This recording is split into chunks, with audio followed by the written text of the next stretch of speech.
cette vidéo où nous allons explorer la sagesse intemporelle du stoïcisme, en nous inspirant particulièrement des écrits de Marc Aurèle. Si vous avez déjà été confronté à des conflits ou des désaccords avec les autres, vous savez à quel point cela peut être stressant et difficile à gérer. Heureusement, les philosophes stoïciens, et Marc Aurèle en particulier, nous ont légué des conseils précieux pour naviguer ces situations avec sérénité et clarté. Dans cette vidéo, nous allons découvrir comment appliquer les principes stoïciens pour résoudre les problèmes interpersonnels, en cultivant la paix intérieure et la sagesse. Restez avec nous pour apprendre comment transformer les défis relationnels en opportunités de croissance personnelle grâce à la philosophie stoïcienne. Soyons réalistes, interagir avec les autres n'est pas toujours simple.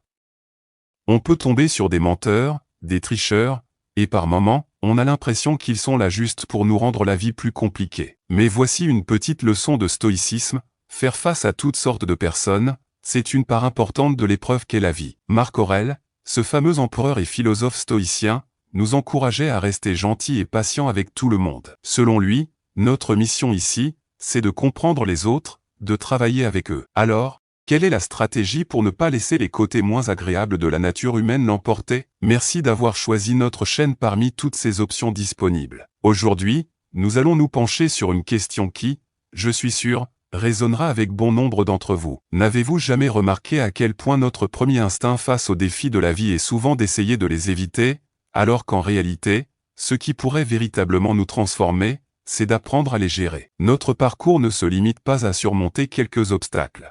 Il vise à transformer en profondeur notre façon de percevoir et de vivre notre quotidien, nous guidant vers une forme de bien-être plus authentique. Dans notre approche stoïcienne des défis relationnels, une leçon clé est d'apprendre à relâcher notre préoccupation sur le jugement d'autrui. Imaginez-vous debout devant un groupe, prêt à partager quelque chose qui vous tient à cœur. Mais là, une petite voix intérieure s'élève, se focalisant non pas sur la valeur de ce que vous avez à dire, mais anxieuse à l'idée de comment cela sera perçu. Vont-ils apprécier ? Vont-ils être réceptifs? Comment vont-ils réagir? C'est dans ces moments que l'on peut se sentir comme si on était sans cesse, sous le regard du public, en quête de leur validation. Une validation d'un auditoire qu'on ne croisera peut-être jamais face à face. Cette quête nous plonge dans un dilemme interne, tiraillé entre l'envie de rester fidèle à nous-mêmes, et le désir de recevoir une reconnaissance de leur part. Il y a très longtemps, Marc Aurèle nous avait déjà dit quelque chose de très important. Chercher à être aimé ou approuvé par les autres, c'est comme courir sans jamais s'arrêter. Et ça nous éloigne de ce qui est vraiment essentiel dans notre vie. C'est drôle. Mais même si on s'aime beaucoup,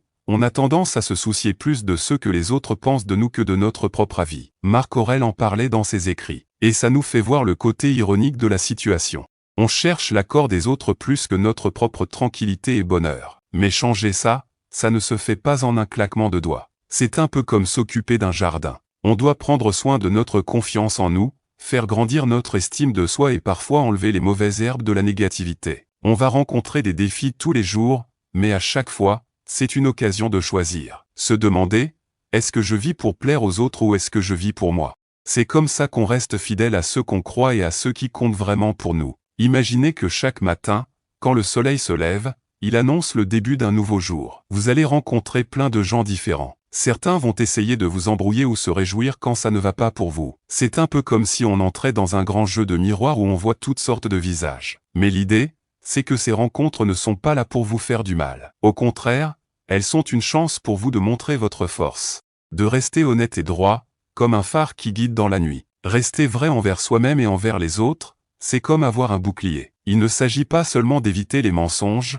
mais de ne pas laisser ces mensonges changer qui vous êtes. Vous pourriez vous demander pourquoi rester gentil quand il y a tant de méchanceté autour. La réponse est simple. Votre bonté et votre honnêteté brillent comme un phare dans le brouillard. Elle réchauffe et montre le chemin à suivre. Pensez à l'impact de cette lumière. Comment elle peut aider quelqu'un perdu dans les ténèbres? Trouver son chemin. Oui, ça peut être difficile de garder son intégrité au milieu de la fausseté, mais rappelez-vous que ce qui est rare et précieux, comme des pierres précieuses, ont beaucoup de valeur.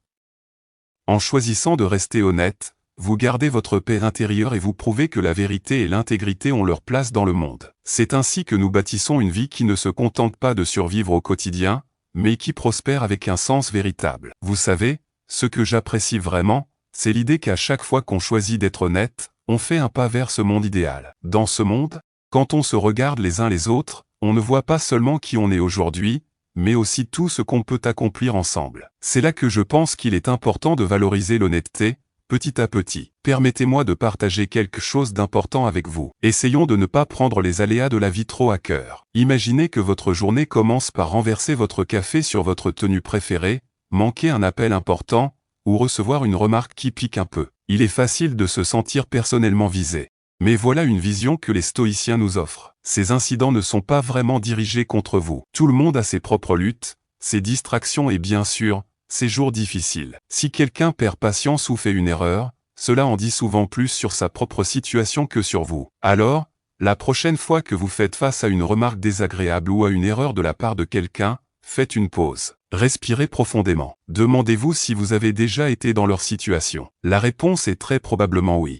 Ce changement de vision n'est pas uniquement un acte de gentillesse envers les autres. Il nourrit également notre propre tranquillité d'esprit. Cela nous aide à rester centrés, calmés, ce qui est le plus important, à maintenir une connexion avec ceux qui nous entourent. Embrasser cette voie stoïque ne signifie pas ignorer ce que l'on ressent, mais plutôt choisir un chemin de croissance personnelle et d'empathie. Et c'est par là, mes amis, qu'on gagne en estime, non seulement auprès des autres, mais aussi envers nous-mêmes. Soyez patients. La patience, ce n'est pas juste attendre. C'est un art, une force tranquille qui nous distingue. Pensez-y. Chaque jour, on est plongé dans ce tourbillon de chaos, où tout le monde court après le temps, souvent sans penser aux conséquences. Il est facile de perdre son calme et d'oublier qui nous sommes vraiment. Mais c'est là que la magie de la patience intervient. En choisissant d'être patient, on ne réagit pas sur le vif. On prend le contrôle, on observe, on comprend. Et ensuite, on agit en accord avec nos valeurs. Être l'œil calme de la tempête, c'est notre super pouvoir. Pourquoi est-ce si important dans un monde qui valorise la rapidité?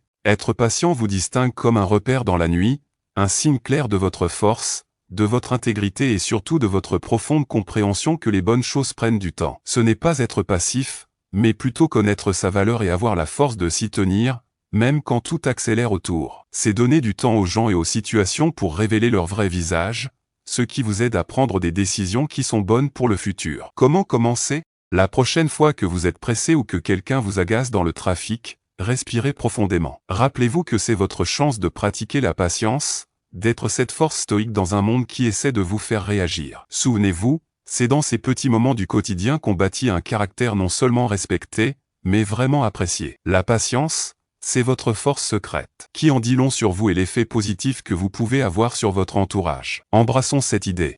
Devenons maîtres en la matière et montrons au monde la force qui réside dans la patience. Parlons maintenant de l'importance d'être un modèle pour les autres. Imaginez-vous marchant paisiblement dans la rue, et là vous voyez quelqu'un aider une personne âgée avec ses courses. En agissant ainsi, sans même dire un mot, cette personne envoie un message fort. Les actions sont plus éloquentes que les paroles. Être celui ou celle qui, à travers de simples gestes quotidiens, inspire les autres, voilà l'essence véritable. Il ne s'agit pas forcément de proclamer de grands idéaux, mais plutôt de vivre de telle manière que nos actes reflètent nos convictions, devenant si notables que d'autres se sentent inspirés à emboîter le pas. C'est l'effet domino en action. Vos comportements peuvent motiver votre entourage à répandre à leur tour bienveillance et perspicacité, simplement en incarnant les valeurs que vous chérissez. Dans un monde saturé de distractions, montrer l'exemple est plus essentiel que jamais. Il est aisé de suivre le courant, mais envisagez l'impact profond de choisir d'être un phare de positivité et de résilience, de vivre selon les principes stoïques.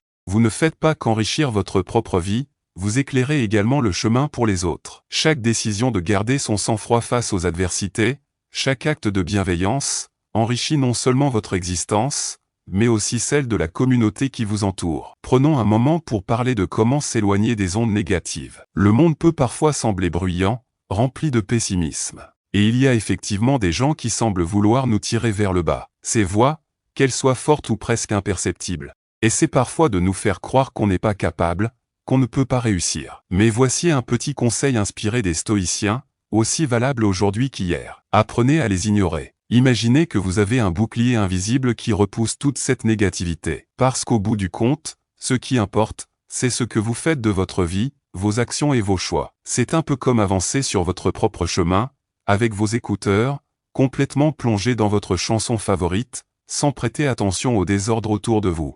C'est un peu comme Marc Aurèle, qui, face à une époque compliquée, choisissait de se concentrer sur ses idéaux plutôt que de se laisser submerger par les défis de son temps. Alors, quand tout semble chaotique autour de vous et que l'espoir semble distant, c'est le moment de se rappeler ce qui compte réellement. Ce n'est pas question d'ignorer les problèmes du monde ou de faire comme s'ils n'existaient pas. Il s'agit plutôt de se concentrer sur ce que vous pouvez contrôler. Votre droiture, vos actions, votre façon de faire face aux défis. Marc Aurèle avait cette vision assez claire. Ce qui compte, c'est de faire ce qui est juste. Le reste, moins important. L'idée, c'est pas de rester de marbre face à ce qui se passe, mais plutôt de canaliser son énergie pour devenir la meilleure version de soi. Imaginez peu importe les orages autour de vous. L'essentiel dans l'adoption d'une attitude stoïque, c'est de comprendre quelque chose de fondamental. Les critiques, vous devez les laisser de côté. Pas par arrogance, ou parce qu'on refuse de les entendre, mais parce qu'au fond, ce qui définit votre valeur, ce n'est ni le chaos qui peut régner autour,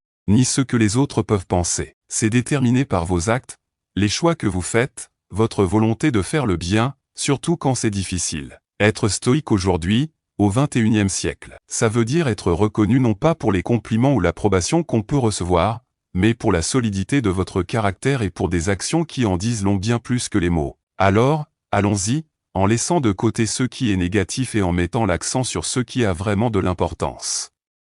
Soyez plein d'amour. Vous avez sûrement déjà remarqué certaines personnes qui semblent illuminer une pièce dès qu'elles y entrent. C'est comme si elles dégageaient une énergie qu'on ne peut pas ignorer. Être plein d'amour, c'est pas d'attendre que quelqu'un vous remarque pour obtenir un signe d'approbation, c'est d'être cette personne qui voit les autres et qui diffuse de la positivité, juste en étant soi-même. Imaginez si nous choisissions tous d'être des sources de gentillesse, d'offrir du soutien. Quel impact cela aurait? Marc Aurèle a souligné l'importance de faire le bien pour se sentir bien. C'est simple mais extrêmement puissant. En diffusant de l'amour, en prenant soin des autres, créez un effet boule de neige. Vous devenez la personne que tout le monde veut côtoyer, non pas parce que vous cherchez l'attention, mais parce que vous offrez quelque chose de précieux. Votre affection, votre temps, votre compréhension. Parlons de la vraie vie. Ce n'est pas toujours du soleil et de l'arc-en-ciel. On fait face à des défis, on est mis à terre, et parfois, il semble plus facile de se fermer au monde. Mais c'est là que la magie du stoïcisme intervient. Elle nous enseigne la résilience, la force de se relever avec encore plus d'amour et de compassion. Comme Sénèque le disait, chaque personne que nous rencontrons est une occasion de pratiquer la gentillesse. Donc, quand vous vous sentez à terre, quand le monde semble contre vous, c'est le moment de donner encore plus, de partager votre amour généreusement. Il ne s'agit pas d'ignorer vos sentiments, mais de les rediriger vers des actions positives qui élèvent non seulement vous-même, mais aussi ceux autour de vous. Adopter cette stratégie pleine d'amour ne consiste pas uniquement à faire sentir les autres valorisés. Elle sert aussi à enrichir votre propre vie. Le monde a cette manière de renvoyer les bonnes actions souvent quand on s'y attend le moins, mais précisément quand on en a le plus besoin. Alors inspirez-vous du stoïcisme. Choisissez d'être un phare d'amour et de gentillesse. Vous serez surpris de constater combien vous vous sentirez apprécié par les autres, et surtout par vous-même. C'est un parcours qui mérite d'être exploré, un chemin vers une vie plus épanouie et plus connectée. Et vous n'avez pas besoin d'attendre pour commencer ce voyage aujourd'hui. En parlant d'amour, pourquoi ne pas étendre cet amour? Partagez cela avec quelqu'un qui pourrait avoir besoin d'un petit rappel aujourd'hui. Maintenant le cycle de l'amour et de l'appréciation. Arrêtez de vous comparer aux autres. Vous savez, ce moment où vous défilez sur votre téléphone, passant d'un profil à l'autre, et vous tombez sur ces bouts de vie qui semblent juste parfaites. Là, c'est le moment de faire une pause. Michel de Montaigne avait cette phrase qui résonne encore aujourd'hui. Chaque homme porte la forme entière de l'humaine condition. Quand vous mettez votre vie face aux instants choisis de quelqu'un d'autre, c'est comme si vous vous placiez volontairement en retrait. C'est un peu comme essayer de courir tout en regardant constamment ce que font les autres autour. Non seulement ça vous ralentit, mais vous risquez aussi de perdre pied. Gardez en tête que la seule personne que vous devez chercher à surpasser, c'est vous-même, celui ou celle que vous étiez hier. Marc Aurèle nous pousse un peu plus loin dans cette résilience, la force de se relever avec encore plus d'amour et de compassion. Comme Sénèque le disait, chaque personne que nous rencontrons est une occasion de pratiquer la gentillesse. Donc, quand vous vous sentez à terre, quand le monde semble contre vous, c'est le moment de donner encore plus, de partager votre amour généreusement. Il ne s'agit pas d'ignorer vos sentiments, mais de les rediriger vers des actions positives qui élèvent non seulement vous-même, mais aussi ceux autour de vous. Adopter cette stratégie pleine d'amour ne consiste pas uniquement à faire sentir les autres valorisés. Elle sert aussi à enrichir votre propre vie. Le monde a cette manière de renvoyer les bonnes actions souvent quand on s'y attend le moins, mais précisément quand on en a le plus besoin. Alors inspirez-vous du stoïcisme. Choisissez d'être un phare d'amour et de gentillesse. Vous serez surpris de constater combien vous vous sentirez apprécié par les autres, et surtout par vous-même. C'est un parcours qui mérite d'être exploré, un chemin vers une vie plus épanouie et plus connectée. Et vous n'avez pas besoin d'attendre pour commencer ce voyage aujourd'hui. En parlant d'amour, pourquoi ne pas étendre cet amour? Partagez cela avec quelqu'un qui pourrait avoir besoin d'un petit rappel aujourd'hui. Maintenant le cycle de l'amour et de l'appréciation. Arrêtez de vous comparer aux autres. Vous savez, ce moment où vous défilez sur votre téléphone, passant d'un profil à l'autre, et vous tombez sur ces bouts de vie qui semblent juste parfaites. Là, c'est le moment de faire une pause. Michel de Montaigne avait cette phrase qui résonne encore aujourd'hui. Chaque homme porte la forme entière de l'humaine condition. Quand vous mettez votre vie face aux instants choisis de quelqu'un d'autre, c'est comme si vous vous placiez volontairement en retrait. C'est un peu comme essayer de courir tout en regardant constamment ce que font les autres autour. Non seulement ça vous ralentit, mais vous risquez aussi de perdre pied. Gardez en tête que la seule personne que vous devez chercher à surpasser, c'est vous-même, celui ou celle que vous étiez hier. Marc Aurèle nous pousse un peu plus loin dans cette que plus riche et profonde. Pensez à la dernière fois que vous avez parlé à un être cher. Était-ce une conversation chaleureuse ou avez-vous laissé des mots durs en suspens? Le stoïcisme nous guide, avec douceur mais détermination, à éviter de terminer la journée sur une note de colère. La vie est éphémère. Un moment vous envisagez de rattraper le temps perdu le week-end prochain, et soudainement, vous donneriez tout pour un instant supplémentaire afin d'exprimer ce qui compte réellement. Il ne s'agit pas de vivre dans l'angoisse, mais plutôt avec intention. Chérir vos proches signifie tirer le meilleur parti de chaque instant, pardonner sans attendre, aimer pleinement et ne jamais manquer une occasion de leur montrer leur importance. Au lieu de se laisser emporter par le tourbillon de nos journées chargées, prenons le temps de penser à ceux qui rendent notre vie plus lumineuse. Dites-leur à quel point ils sont précieux, et faisons-le aujourd'hui, pas demain. Que ce soit avec un petit message, un appel que vous repoussez depuis trop longtemps, ou simplement par un câlin réconfortant. Souvenez-vous que, dans le grand tableau de la vie, ce sont les instants de connexion qui comptent le plus. Ne laissons pas la brutalité de la réalité nous rappeler notre éphémérité pour commencer à apprécier ceux qui sont essentiels à notre existence. Memento mori, certes. Mais que cette conscience serve plutôt de moteur pour nous inciter à vivre et à aimer de tout notre être, à chaque instant.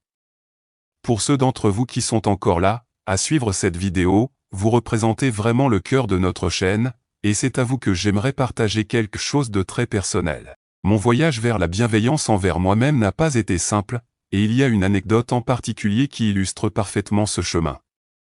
Il y a quelques années, je vivais dans un cycle constant d'autocritique. Chaque petite erreur, chaque écart par rapport à mes attentes personnelles se transformait en séance d'autoflagellation mentale. Je m'imaginais presque avec un juge intérieur tenant une liste de tous mes échecs, prêt à me rappeler à quel point j'étais loin d'être parfait. C'était un soir d'hiver, après une journée particulièrement éprouvante où rien ne semblait aller comme prévu. J'étais assis, seul, repassant dans ma tête les événements de la journée quand un message d'un ami est arrivé. Il me demandait simplement comment je me sentais. Dans un élan de franchise, je lui ai partagé mes pensées, lui disant combien j'étais dur avec moi-même. Sa réponse a été un véritable déclic. Et si c'était moi dans cette situation, comment me parlerais-tu? Cette question a résonné en moi toute la nuit. Le lendemain, j'ai décidé d'expérimenter. À chaque fois que je commençais à me critiquer, je prenais un moment pour inverser les rôles, me demandant comment je réagirais si un ami était dans la même situation. La réponse était toujours empreinte de compréhension, d'encouragement et de compassion. Petit à petit, j'ai appris à adopter cette attitude envers moi-même. Cette approche a lentement mais sûrement commencé à transformer ma perception de moi-même et de mes erreurs. Les voir comme des opportunités d'apprentissage, plutôt que des échecs irrémédiables, m'a aidé à construire une relation plus saine avec moi-même. Cela ne signifie pas que je suis devenu complaisant ou que j'ai cessé de m'efforcer de m'améliorer. Mais plutôt que je suis devenu mon propre soutien, plutôt que mon propre ennemi. Cette histoire, mon histoire, m'a appris l'importance cruciale de la gentillesse en ERS-soi. À vous qui avez pris le temps d'écouter cette histoire, je veux dire combien votre présence et votre engagement signifient pour nous. En partageant un bout de mon parcours, mon espoir est de vous offrir quelque chose de plus qu'une simple narration. Je souhaite vous donner des outils pour enrichir votre propre vie. Bien que personnelle, possède une universalité qui, je crois, peut résonner avec chacun d'entre vous. En apprenant à traiter soi-même avec compassion et compréhension, nous ouvrons la porte à une forme de résilience et de bonheur plus authentique. Ce n'est pas seulement un cadeau que vous vous faites, mais également un cadeau pour ceux qui vous entourent. Merci d'avoir partagé ce moment avec moi. Votre capacité à écouter, à réfléchir et, espérons-le, à mettre en pratique ces idées est ce qui construit la véritable communauté autour de cette chaîne. Ensemble, nous pouvons faire de ce voyage de croissance personnelle, non seulement une quête individuelle, mais une aventure partagée, pleine de soutien, d'amour et de compréhension mutuelle. Cristallisons notre apprentissage d'aujourd'hui.